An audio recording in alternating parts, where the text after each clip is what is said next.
Irrigation విషయంలో అధ్యక్ష మొదటి బడ్జెట్ ప్రసంగం 62వ పేజ్ అధ్యక్ష.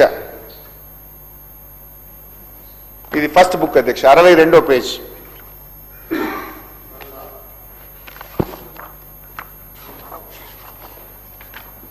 ఏం చెప్పారు అధ్యక్ష?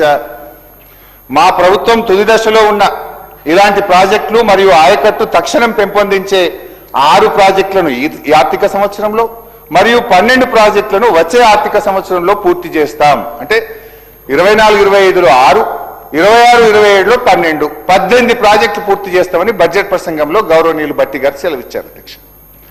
అదేవిధంగా ఉత్తమ్ గారు బడ్జెట్ పద్దుల మీద మాట్లాడినప్పుడు మొదటి సంవత్సరం 6,55,000 ఎకరాలకు ఇస్తాం, 25-26లో 5,05,000 ఎకరాలకు సాగునీరు అందిస్తామని చెప్పి గౌరవనీయులు ఉత్తమ్ గారు కూడా చెప్పారు అధ్యక్ష.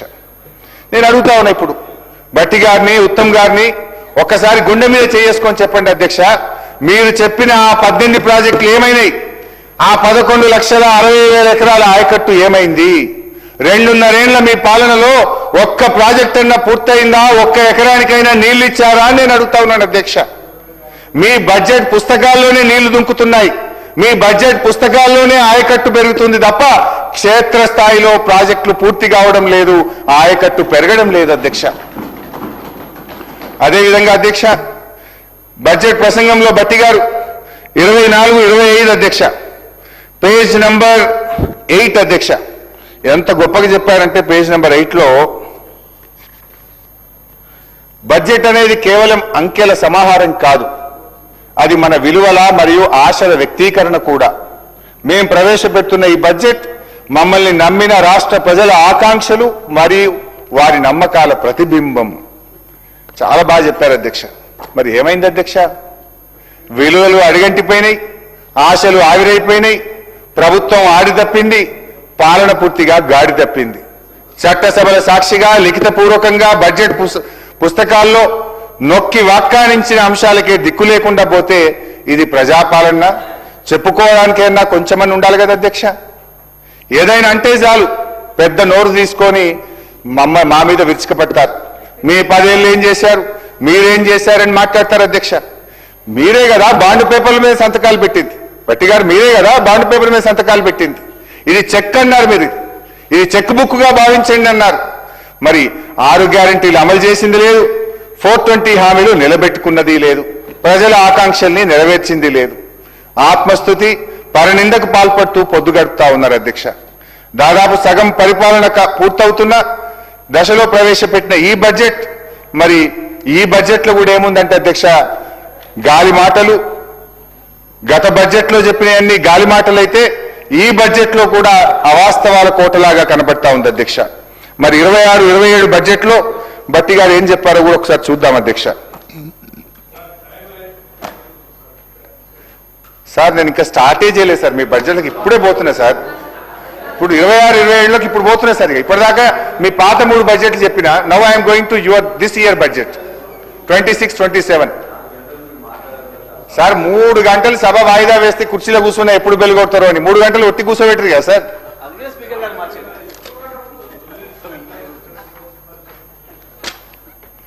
భట్టి గారు మీరు ఇక్కడ ఉన్నప్పుడు ఎంత మంచిగా ఉంటారు సార్, గట్ట బొంగనే మారిపోయింది మొత్తం.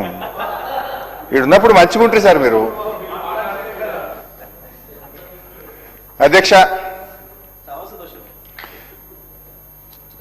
ఈ కొత్త బడ్జెట్లో 26-27 బడ్జెట్లో పోయే ముందు అధ్యక్ష భట్టి గారు ఒక మాట అన్నారు అధ్యక్ష, కొద్దిగా వినాలి భట్టి గారు.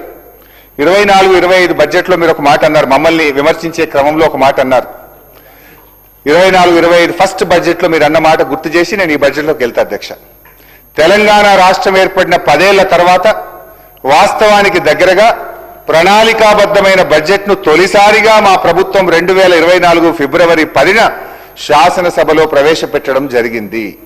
For the first time on February 10th, 2024, after 10 years of formation of Telangana, our government has presented a realistic and planned budget అని చెప్పారు అధ్యక్ష. ఇది 24-25. మరి అది ఎంతవరకు రియలిస్టిక్ ఉందో ఒక్కసారి నేను చెప్తా, భట్టి గారు బహుశా మీరు నోట్ చేసుకుంటారో లేకపోతే మీకు తెలిసే ఉంటుంది, మీరు పెట్టిన బడ్జెట్ ఆఫ్ కోర్స్.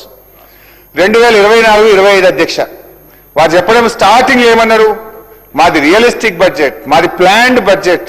10 ఏళ్ల తర్వాత ఫస్ట్ టైం నేను రియలిస్టిక్ బడ్జెట్ పెడుతున్నా అని బల్లగుద్ది చెప్పిండు భట్టి గారు. మరి ఆ బడ్జెట్ రియాలిటీ ఏందో ఇప్పుడు ఒక్కసారి బయట పెడతా అధ్యక్ష. బడ్జెట్ ఎస్టిమేట్ 2024-25 2,90,814 కోట్లు. 2,90,814 కోట్లు. ఆర్ఈ పెట్టిండ్రు పోయినసారి 2,66,608 కోట్లు. ఇప్పుడు యాక్చువల్ ఇప్పుడు బయట పెట్టిండ్రు మీరే. ఇప్పుడు యాక్చువల్ ఈ తెలంగాణ బడ్జెట్ ఇన్ బ్రీఫ్ లో యాక్చువల్ మీరే పెట్టిండ్రు. ఈ బుక్ లో లెక్కనే చెప్తున్నా, నా లెక్క చెప్తలే. యాక్చువల్ ఎంత అంటే 2,31,583. అంటే బడ్జెట్ ఎస్టిమేట్ కు యాక్చువల్స్ మధ్య గ్యాప్ 59,231 కోట్లు. 59,231 crores. అంటే ఇది 20.3% deficit. Is it realistic budget? 20% మీ అంచనాలు తప్పినాయి. 20% అంచనాలు తప్పితే ఇది రియలిస్టిక్ బడ్జెట్ అని చెప్పుకుంటారా భట్టి గారు? ఫస్ట్ టైం పెడుతున్నా, రాష్ట్రం ఏర్పడ్డాక నేను యాక్చువల్ పెడుతున్నా, రియలిస్టిక్ పెడుతున్నా అని చెప్పిండ్రే. 59,000 కోట్ల రూపాయల లోటు వచ్చింది మీ బడ్జెట్ లో. పోనీ ఆర్ఈ అనే కరెక్ట్ పెట్టిండ్రా? ఆర్ఈ మనం నార్మల్గా ఒక నెల ముందు పెడతాం.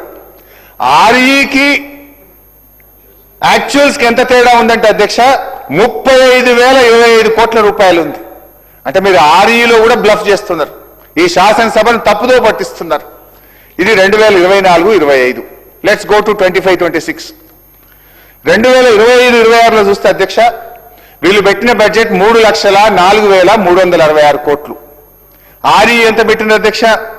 2,81,516 కోట్లు. అగైన్ ఇక్కడ కూడా ఫస్ట్ బడ్జెట్ లో తప్పు పెట్టినట్టే ఇక్కడ కూడా ఆర్ఈలో బ్లఫ్ చేస్తున్నారు అధ్యక్ష.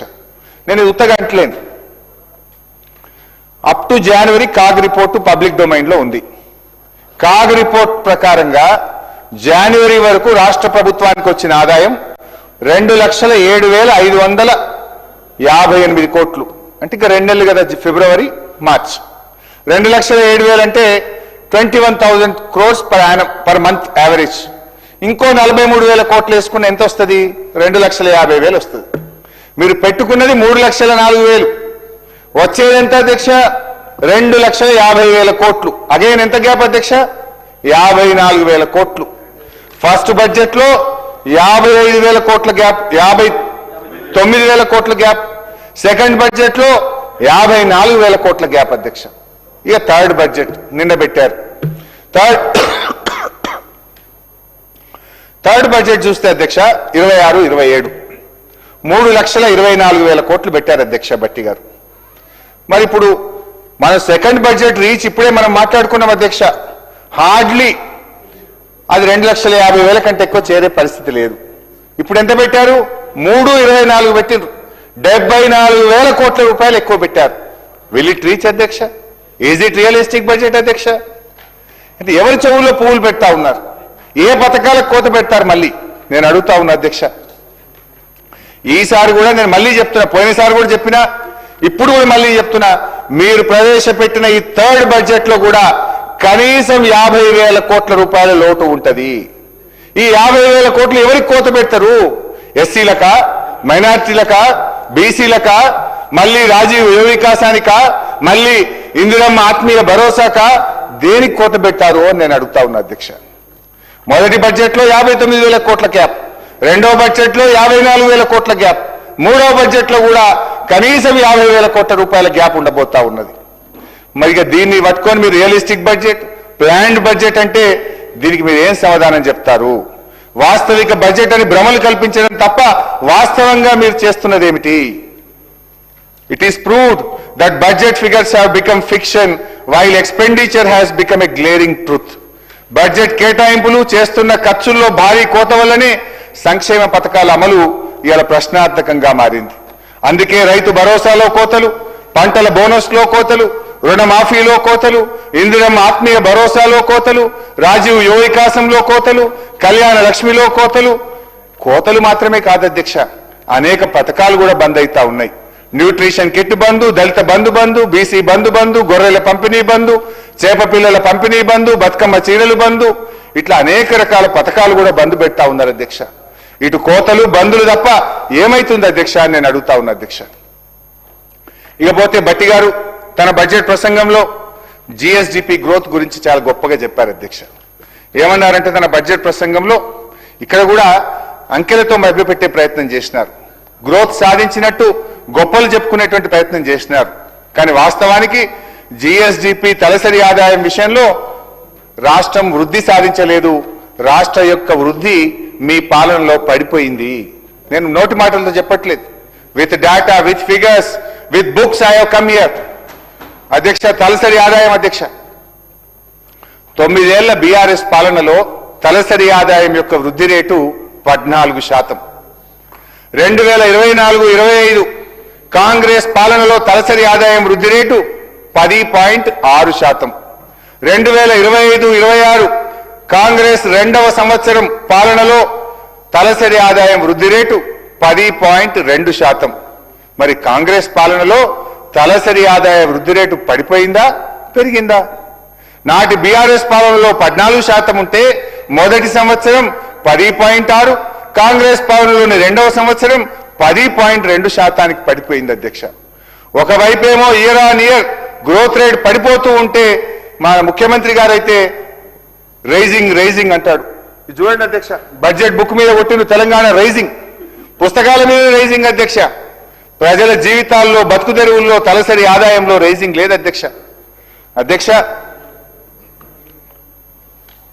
Is it rising or falling Bhatti గారే చెప్పాలి అధ్యక్ష. ఎందుకంటే అధ్యక్ష, in reality it is falling. BRS పాలనతో కంపేర్ చేసినప్పుడు in reality it is falling. అదేవిధంగా జిఎస్డిపి గ్రోత్ రేట్, జిఎస్డిపిలో అధ్యక్ష 9 ఏళ్ల బీఆర్ఎస్ పాలనలో రాష్ట్రం యొక్క జిఎస్డిపి 12% పెరిగింది అధ్యక్ష. మరి 24-25లో చూస్తే 10.6%. కాంగ్రెస్ పాలన రెండవ సంవత్సరంలో 26-27లో చూస్తే 10.7% అధ్యక్ష. ఈ లెక్కలు చూస్తే గ్రోత్ రేట్ పెరిగిందా పడిపోయిందా? దయచేసి చెప్పండి. అదేవిధంగా అధ్యక్ష, సరే దాన్ని కూడా మీరు గొప్పగా చెప్పుకునే ప్రయత్నం చేసిండ్రు. ఇన్ఫాక్ట్ మీ స్పీచ్లో 10.7% పెరిగింది అంటున్నారు. అంటే మీరు 12% నుంచి 10.7%కు తగ్గింది అని చెప్పాల్సింది పోయి మీరు పెరిగింది అని చెప్పేటువంటి ప్రయత్నం చేసింది అధ్యక్ష. అధ్యక్ష, ఇదేంది? మీ పరిపాలన వ్యవస్థ ఫెయిల్ అయింది. It is the failure of your governance. అదేవిధంగా రెవెన్యూ రిసిప్ట్స్ అధ్యక్ష, రెవెన్యూ రిసిప్ట్స్ బీఆర్ఎస్ ప్రభుత్వం అధికారంలోకి వచ్చిన 2014-15లో 51,041 కోట్ల రూపాయలు ఉండే అధ్యక్ష. 23-24 మేము దిగిపోయే నాటికి 1,69,293కు పెంచినాం అధ్యక్ష. అంటే 10 ఏళ్ల యావరేజ్ గ్రోత్ రేటు 23%. అంటే రాష్ట్రం యొక్క ఆదాయం 23% ఇయర్ ఆన్ ఇయర్ మా 9 ఏళ్లలో గ్రోత్ రేట్ అధ్యక్ష, యావరేజ్ గ్రోత్ రేట్.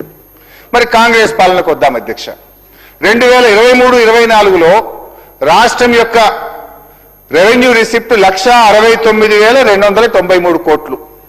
మరి 24-25లో కాంగ్రెస్ ప్రభుత్వం అధికారంలోకి వచ్చిన తర్వాత మొదటి సంవత్సరం రెవెన్యూ రిసిప్ట్ 1,67,804 కోట్ల రూపాయలు. పెరిగిందా తగ్గిందా? 1,69,293 ఉంటే 1,67,804 తగ్గిపోయింది. 1,489 కోట్లు తగ్గింది అధ్యక్ష. This is -1%. బీఆర్ఎస్ హయాంలోనేమో 23% ప్లస్ 23% యావరేజ్ మేము పెరిగినాం. కానీ మీ పాలనలో -1%. రాష్ట్రం యొక్క ఆదాయం దెబ్బతిన్నది. పాజిటివ్ గ్రోత్ ను నెగటివ్ గ్రోత్ గా మార్చారు. దీన్ని పురోగమనం అంటారా తిరోగమనం అంటారా? గౌరవనీయులు భట్టి గారు తన సమాధానంలో చెప్పాలి అధ్యక్ష. అట్లనే రెవెన్యూ సర్ప్లస్ 2014-15లో ఆనాడు మేము అధికారంలో ఉన్నప్పుడు 368 కోట్లు రెవెన్యూ సర్ప్లస్ ఉండే. మేము దిగిపోయే నాటికి 2023-24 నాటికి 779 కోట్ల రెవెన్యూ సర్ప్లస్ తో మీకు ఈ రాష్ట్రాన్ని అప్పగించాం అధ్యక్ష. ఇవాళ బడ్జెట్లో పెట్టినారు అధ్యక్ష, బుక్ లో పెట్టారు, యాక్చువల్స్ పెట్టారు. మొన్న బీఈలో లాస్ట్ ఇయర్ పెట్టలే కానీ ఇప్పుడు 2024-25 యాక్చువల్స్ ఈ బుక్ లో భట్టి గారు నిన్న ఇచ్చారు అధ్యక్ష. ఏమి ఇచ్చారు అధ్యక్ష?